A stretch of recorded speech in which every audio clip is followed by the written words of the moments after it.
नमस्ते साथियों, मैं सोनू आर्य और आप देख रहे हैं भाई बोल हिंदुस्तान। किसान आंदोलन की कवरेज बड़े लंबे समय से जारी है। आंदोलन भी चल रहा है और हम भी साथ साथ में चल रहे हैं। अभी लगभग एक सप्ताह दिल्ली की सड़कों के ऊपर बिताया और वहां से दोबारा गांव की मरुभूमि में हमने प्रवेश कर लिया।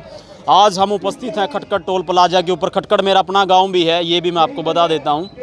और अब हमारे साथ यहाँ बात करने के लिए कुछ किसान भाई यहाँ मौजूद हैं। ऋषि पाल जी हमारे साथ हैं। लोदर गांव से कुछ साथी हमारे साथ यहाँ मौजूद हैं। बड़े लंबे समय से निरंतर किसान आंदोलन को बड़ी गहराई से देख भी पा रहे हैं और उनसे ज़्यादा किसान आंदोलन की विषय में मेरे ख्याल में कोई और ज़्यादा अच्छी बात नहीं करे। तो सबसे पहले तो इस भाई जी से जो है पूछ लेते हैं आपसे। भाई साहब, सिंपल सा क्वेश्चन सिर्फ इतना सा है, जो आम किसान है बिल्कुल धरातल से जो जुड़ा हुआ है, वो इस आंदोलन को किस रूप में देख रहा है? वो क्यों खड़ा हुआ? उसे क्या लगा कि मुझसे ये छिन जाएगा, या सरकार ने जो 3 चीज़ें हमारे ऊपर थोपी गई है उनका सीधा सीधा हमारे ऊपर क्या असर पड़ेगा? सब तो भाई पहला तो बोल हिंदुस्तान ने राम राम। और आप जैसे सोशल वर्कर जो कर रहे हैं इस किसान आंदोलन में मदद दे रहे हैं, रीढ़ की हड्डी हो आप किसान आंदोलन की। दूसरी बात आपने बताया भाई क्यों लोग परेशान हैं, इसका भाई सबसे बड़ी बात तो यह है कॉन्ट्रैक्ट फार्मिंग। कॉन्ट्रैक्ट फार्मिंग में जैसे कि गन्ना हो रही है आजकल, गन्ना में 0 रेट आता पर और दाम नहीं मिल रहे। 4 साल में 10 रुपये बढ़ाए बीजेपी सरकार ने गन्ना का रेट। आज उत्तर प्रदेश के हालात आपने देख लिए, हर रोज डिबेट पे देखो। फिर आ जाए मध्यम वर्ग और निचले वर्ग की बात पे, तो इस तक ये होगा कि कॉन्ट्रैक्ट फार्मिंग आएगी। उस तय जो सब्सिडी दी जावे है छोटे लोगों को, मतलब जो बीपीएल में आते हैं परिवार, उनको अनाज फ्री में दिया जाता है, वो योजनाएं बंद हो जाएंगी। क्योंकि कोई भी उद्योगपति नहीं चाहता कि छोटा तबका, नीचे का तबका ऊपर उठे, और हमारा व्यवसाय बिल्कुल खत्म हो जाएगा एग्रीकल्चर का। ये जो किसान अपना इस पर दम भरता है भाई, हर तरह के खर्चे करता है, लेकिन युवा समाज ने ये पढ़ लिया अच्छी तरह से, इसमें किसान की हत्या के अलावा कुछ भी नहीं है। हज़ारों करोड़ रुपए की सब्सिडी दी जाती है गवर्नमेंट की तरफ से उद्योगपतियों को, लेकिन किसानों की कोई सुध नहीं लेने को तैयार।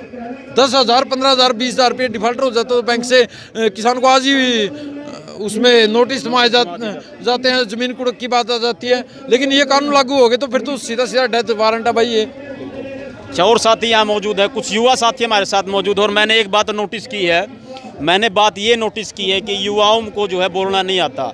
जब भी हम उनसे जो है कोई क्वेश्चन पुट करते हैं वो पीछे जो है हाथ खींच लेते हैं। हालांकि देश की 67% आबादी युवाओं की है, भारत सबसे ज़्यादा युवा देश है। और हरियाणा पंजाब की बात करें तो सब लोग किसान परिवारों से जुड़े हुए हैं। तो ऐसे में युवाओं को विशेष तौर पर आगे आना चाहिए, आंदोलन में अपनी सक्रिय भूमिका निभानी चाहिए। हमारे साथ कुछ और भाई भी यहाँ मौजूद हैं, उनसे पूछते हैं। जी भाई साहब, कौन सा गाँव आपका? मेरा गांव है भाई छन्ने। छन्ने? हाँ, राजा मेरा नाम है। अच्छा, राजा छैन। ये हम तो इस काले कानून से बिल्कुल खिलाफ हैं। गरीब आदमी की थाली से रोटी छीनी जाएगी और जमींदार तो अपना गुजारा फिर भी कर लेगा। ये मजदूर हैं, ये बेचारे कहाँ जाओगे? ये क्या खाएंगे? जब अपने दौर है अपना अनाज की ना तो रोक टोक की कोई वो है, आप तो अपना स्टॉक कर लेंगे, खाना खातर कर लेंगे, भैंसों कर लेंगे। गरीब आदमी मारा जाएगा, मजदूर मारा जाएगा।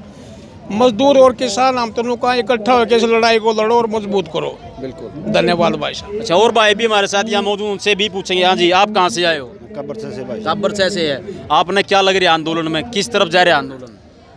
आंदोलन तो भाई साहब बात यह है कि ये तो दिखने लग रहा है। हाँ जी, उन्होंने भाई साहब ने तो बहुत बड़ा उदाहरण दे दिया कंस का, जो है प्रधानमंत्री को कह दिया भाई ये तो जो है कंस हो गया एक तरह से।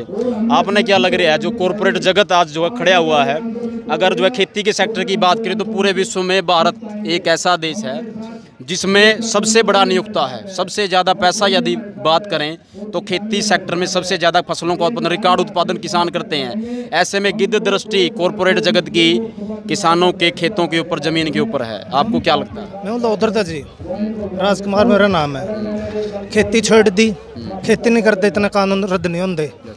जब 100 पंड वाली मन जाएगी वाहे मन जाए पंड वाली चाहिए, यू भी कानून नहीं रद्द करे नहीं, खेती भी सारे होते छोड़ देंगे। इस्ती मोदी ने डा भी नहीं छोड़ देंगे। सीधी बात है जी, खेती छोड़ देंगे करनी। चलिए साथियों, तो ये कुछ लोग यहाँ उपस्थित थे, मौजूद थे, और उनसे हमने बात की और उनका साफ तौर पर यही कहना था कि हम तो भाई खेती छोड़ देंगे। हालांकि खेती छोड़ना इतना आसान नहीं है, ठीक है, मान लेते हैं। आज अगर खेती की बात करें तो सबसे बड़ा सेक्टर खेती ही है। और आपने देखा भी हुआ लॉकडाउन के अंदर जब सारी चीज़ें ठप होकर के बैठ गई, एकमात्र किसान ऐसा एक ऐसा हथियार था देश का, अन्नदाता, जिसका नया काम ठप हुआ और सीना चौड़ा करके वो अपने खेत में डटा रहा और पूरे देश का स्टॉक भर दिया गेहूं से, ताकि लोगों का कम से कम तो उधर खाली ना रहे, किसी का भी भूखा न रहे कोई भी। और भी भाई जी यहाँ मौजूद है, शायद फिर कुछ हमसे कुछ कहना चाह रहे हैं। तो एक तो आपसे जो निवेदन यही रहेगा कि आप छोटे शब्दों में अपनी बात कहें, क्या आप कहना चाह रहे हैं वो भी बता दीजिए। देखो, सबसे पहले तो मेरे नौजवानों से अपील है भाई, इस आंदोलन में ज़्यादा से ज़्यादा आप भागीदारी नौजवान दिखाएं। और किसान की तो बात यह है, किसान तो कभी भी पीछे नहीं हटा है। कहीं से इतिहास उठा लो, मई 1857 की बात है, अंग्रेज़ों के खिलाफ विद्रोह हुआ था, वो भी किसानों ने किया था। चाहे मेरठ के किसान हो, चाहे बागपत के हो, चाहे बरेली के किसान हो, चाहे आगरा मथुरा के किसान हो, चाहे हरियाणा प्रदेश के किसान हो, किसान कुर्बानी देने के लिए, इस देश के लिए, आज़ादी के लिए किसान लड़े हैं। और मैं मोदी जी से एक विनती करता हूँ, या तो काले कानून वापस ले लो, नहीं तो ये आंदोलन किसी भी कीमत पर किसान अब पीछे नहीं हटेगा। क्योंकि हमारे जो आगू हैं, हमारे जो प्रधान हैं, वो जैसे गुरनाम सिंह चढ़ूनी जी हैं, काफ़ी सारे बलबीर राजेवाल जी हैं, बहुत सोच समझ के इस आंदोलन को आगे लेके जा रहे हैं। और हर किसान का बेटा, नौजवान इस आंदोलन में अच्छी तरह से भागीदारी देने को तैयार है। जब तक काले कानून वापस नहीं लेगी सरकार, तब तक हम पीछे नहीं हटेंगे। चाहे ये फसल हमने एक दूसरे की क्यों ना काटनी पड़े, कितना भी हमें मेहनत करनी पड़े, लेकिन बॉर्डर से हम पीछे नहीं हटेंगे। धन्यवाद। तो साथियों, ये कुछ ग्रामीण हमारे साथ यहाँ मौजूद थे, हमने उनसे बात की और जाना कि आंदोलन के लिए विषय में उनका क्या कहना है। बहरहाल देखते रहिए बोल हिंदुस्तान में, सोनू आर्य, खटखट टोल प्लाजा से आप सबका धन्यवाद। रुक भाई। साथियों, ज़्यादा से ज़्यादा हमारे वीडियो को लाइक करें, शेयर करें, कमेंट करें और चैनल को सब्सक्राइब करना ना भूलें। धन्यवाद।